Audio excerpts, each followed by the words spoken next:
પત્ની બધાને છોડી શકે છે, પરંતુ પતિને ક્યારેય નથી છોડી શકતી. દરેક પતિ પત્નીએ અચૂક વાંચવું. એક કોલોનીમાં એક પાર્ટીનું આયોજન થયું, જેમાં કોલોનીના બધા જ દંપતીઓને બોલાવવામાં આવ્યા. સાંજનો સમય હતો.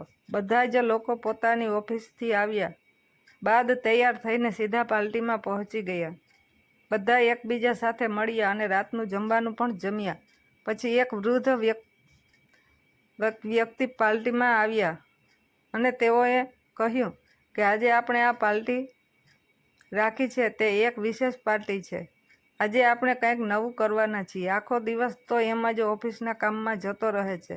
ચાલો આજે આપણે એક ગેમ રમીએ.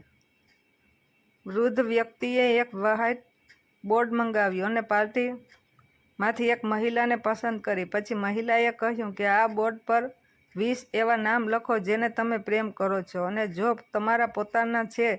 એ મહિલાએ પોતાના મા, પિતા, પતિ, બાળકો અને સગા સંબંધીઓ તથા પાડોશીઓના નામ લખ્યા. હવે તે વૃદ્ધ વ્યક્તિએ થોડું હસ્યા અને બોલ્યા કે ચાલો હવે આમાંથી એવા 6 નામ કાઢી નાખો જેને તમે ઓછા પસંદ કરો છો અને જેમના વગર તમે આસાનીથી રહી શકો છો.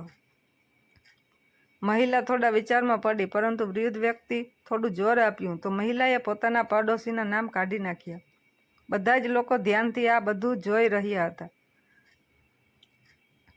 હવે એ વૃદ્ધ વ્યક્તિએ કહ્યું કે આમાંથી વધુ 10 નામ કાઢી નાખો જેને તમે ઓછો પ્રેમ કરતા હોય. મહિલાએ ફરી પોતાના સગા સંબંધીઓના નામ તેમાંથી કાઢી નાખ્યા. હવે બોર્ડ પર ફક્ત 4 નામ જ બચેલા હતા: માતા, પિતા, પતિ અને બાળકો. બધા જ લોકોનું ધ્યાન હવે એ વૃદ્ધ વ્યક્તિ અને મહિલા પર કેન્દ્રિત હતું. વૃદ્ધ વ્યક્તિ ફરી વિનંતી કરી કે આમાંથી વધુ 2 નામ કાઢી નાખો. હવે એ મહિલા ખૂબ જ દુઃખમાં ફસાઈ ચૂકી હતી. ગેમ તો એ મહિલા રમી રહી હતી, પરંતુ ત્યાં ઉપસ્થિત બધા જ લોકોના શ્વાસ જાણે કે અટકી ચૂક્યા હતા. બહુ જોર દેવા પર મહિલાએ રડતા રડતા પોતાના મા અને બાપનું નામ બોર્ડ પરથી કાઢી નાખ્યું.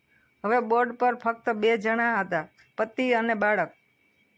હવે વૃદ્ધ વ્યક્તિ ફરી કહ્યું, શાબાશ દીકરી, ચાલો હવે આમાંથી એક નામ વધારે કાઢી નાખો. એ મહિલા ખૂબ જ અસમંજસમાં ફસાઈ ચૂકી હતી, પરંતુ વૃદ્ધ વ્યક્તિએ દિલાસો આપ્યો કે આ ફક્ત એક ગેમ છે અને તું વધારે એક નામ કાઢી નાખ. મહિલા આગળ વધી અને પોતાના બાળકનું નામ કાઢી નાખ્યું. હવે બોર્ડ પર ફક્ત તેના પતિનું નામ હતું. હવે વૃદ્ધ વ્યક્તિએ એ મહિલાને પોતાની સીટ પર બેસવા માટે કહ્યું.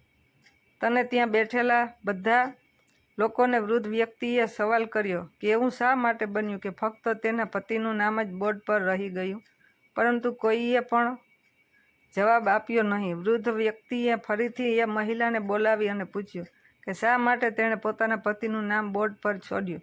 તમારા માતા પિતાએ તમને જન્મ આપ્યો છે, તમે તેમનું નામ પણ કાઢી નાખ્યું અને જે બાળકોને તમે પોતે જન્મ આપ્યો છે તેમનું નામ પણ કાઢી નાખ્યું. આવું શા માટે?